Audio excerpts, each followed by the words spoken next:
Asalaamu calaykum waraxmatullaahi wabarakaatuh asxaabteyda waan idin salaamay adduunka meel walbaad ka joogtaan jimco mubaarak ayaan idin leeyahay kusoo dhawaada channelkeyga Muna Soom waa walaashayna Muna saad arkaysaan 11 saac ayaa saacadii ku buuxsaday 17 daqiiqo ayay igu qaadatay inaan soo kaco maanta maalin weyn ayay ii tahay insha Allah exam day waaye imtixaan ayaan leeyahay marka waqti hore ayaan jeclahay inaan iska soo kaco si maskaxda ay hurdada si fiican ugu soo toosto insha Allah marka hadda waan soo kacayaa waan isdiyaarinayaa weli caruurta way jiifaan aniga ayaa raba insha Allah in aan isdiyaariyo si hadhow waqti fiican oo ii soo haro insha Allah hadda musqushii ayaan imaaday rutiinkeygii caadiga ayaan samaysanayaa wajiga ayaan dhaqanayaa waa cadaysanayaa kareeminkeygii oo subaxii aan marsado ayaan marsanayaa insha Allah maalin walbaan imtixaan aan leeyahay waxaan jeclahay mar walbo caruurta inaan kasoo horkaco stress aysan igu noqonin waqti fiican aniga nafsadeyda aan la qaato insha Allah sidaas darteeda ayaan subaxii aroortii aan usoo kacaa inkastoo xalay hurdadiina ay igu yareed oo waqti dambe aan seexday haddana waan ku qasbanahay inaan subaxii aan soo kaco haddii kaloo stress ayay igu noqonaysaa dadka stresska u dulqaadan karana ma ihi sidaas darteed waxaan u baahanahay waqti fiican inaan helo caruurta adiga 12 saac ayaa laga yaabaa inay soo kacaan ilaa 12 saac iyo bar marka intaasi aniga ayaa isii diyaarinaya insha Allah biidnillaahi alkariim subaxii imtixaan markii aan leeyahane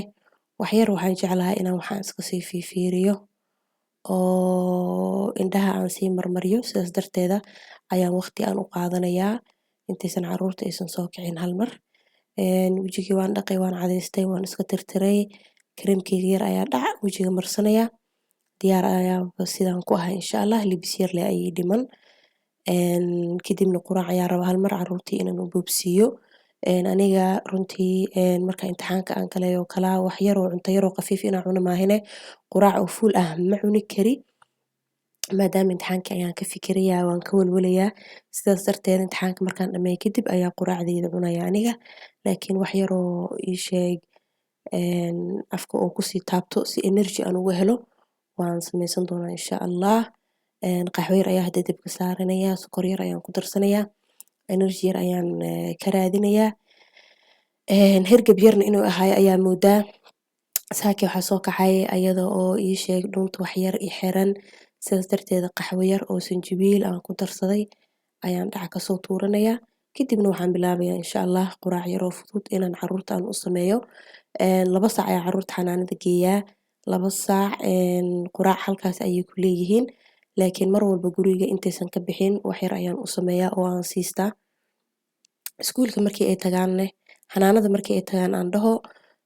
wax yar ayay ka taataabtaan xanaanada kaliya kuma daayo gurigan wax yar ayaan ugu sameeyaa marka hadda ukun 2 xabo oo ukun ayaan shiilayaa ayaa u garaacayaa wax yar oo yoogar yar na waan siin doonaa insha Allah marka waa kana saliid birtaawadii ayaa saliid yar ayaan kusii shubtay ukuntii waa soo garaacay maraq digaag yar ayaan ku daray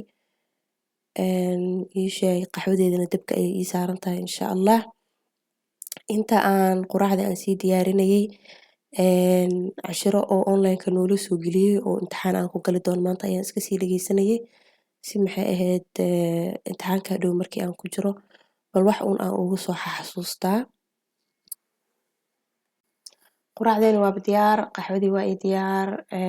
ukuntii waa ii diyaar yoogar yar ayaan usii diyaarinayaa iyo cornflakeskaasi kadibna maxay ahayd imtixaankeyga ayaan wax yar iska sii fiirinayaa insha Allah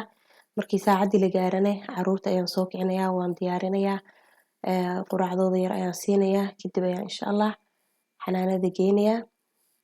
2 saac ayaan geeyaa imtixaankan waxaan galayaa insha Allah 2 saac iyo bar ayaan galayaa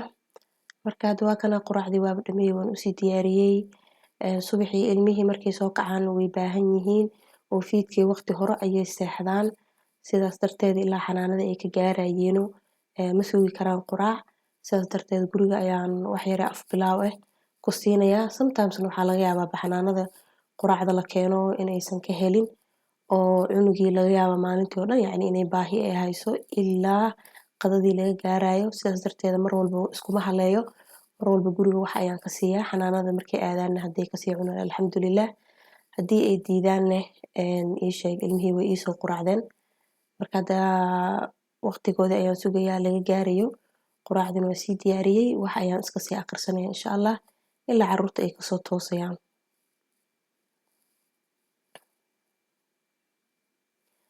Alxamdulilah hadda 2 saac waxaa dhiman Nairobi,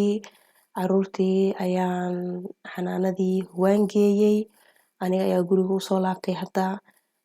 Ducadani maasha Allah ka faa'iideysta asxaabta. Ducadani waxaa waaye carruurta ayaa loogu talagalay insi iyo jinni iyo ii sheeg il xun iyo waxaas oo dhan ayay carruurta ka xijaabaysaa. Mar walbo guriga aad ka baxaysaan carruurta inaad ku akhrisaan aad iyo aad ayay u fiican tahay. Ayadoo Laatiini ayadoo af Carabi iyo iyadoo Ingiriis loo turjumo waaye 3 qoraal. Insha Allah carruurta wuu uga faa'iideeyaa ducadaasi ku akhriya. Haddana insha Allah guriga ayaan tagayaa waan isku soo laabanaynaa. Wax yar quraac yar oo fudud ayaa aniga aan diyaarsaday inta aan imtixaanka aanan galin ka hor. Quraacdeeda yar ayaan sii cunaa markii aan cunane insha Allah kadib xilligii exaamkii ayaaba la gaaray. Haddana guriga ayaan imaanaynaa insha Allah. Waxaan kaloo jeclaystay inaan idinla wadaago ducada la akhristo markii imtixaan aad galaysid si Ilaahay subxaanahu wa tacaala imtixaankaada oo kugu fududeeyo. Ducadani mar walbo imtixaan aan galayo runtii waan akhristaa. Markii aan akhristo ducadan oo aan akhristo imtixaan aan ku dhacay weligay ma arkin. Subxaanallah ducadani aad iyo aad ayay cajiib u tahay. Waad akhrisanaysaa 7 mar ayaa akhrisanee kadib maasha Allah Ilaahay subxaanahu wa tacaala wax oo ku dhibo kuma tusaayo wuu kuu fududeynayaa. Ayadana shaashad ayaan idinkugu soo dhejiyey si aad u jeedaan. Imtixaanka intaanan galin ka hor waxaan sameynayay miiska ayaan iska sii hagaajinayaa. Waxaan rabaa waxaas oo dhan inaan iska qaado miiska firaaqa inuu ii noqdo insha Allah. Kadibna quraacdeeda yar ayaan soo diyaarsaday. Saan idin sheegay maadaama oo qofka iska stress yahay imtixaan markii aad sameynaysid quraac yacni fuul ah oo ii sheeg caloosha kaa buuxinayso especially aniga ma qaadan kari. Sidaas darteed fruuto yar ayaan soo diyaarsaday. Fruutadaasi biyaheyga imtixaanka markii aan dhameeyo kadib ayaan jeclahay inaan quraacdeeda fuulka aan cuno biidhnillaahi alkariim. Marka asxaabey waa kana wax yar ayaan imtixaankeyga fiirinayaa. Waan sii quraacanayaa kadibna insha Allah imtixaankii ayaa inoo balan ah. Gelinka hore dhan marka imtixaan ayaan ku mashquulsanaan doonaa. Aad iyo aadna waan idinkaaga mahadcelinayaa insha Allah sida quruxda badan aad ila socoteen oo waqti aad nala qaadateen. Jazakallah khair ayaan idin leeyahay.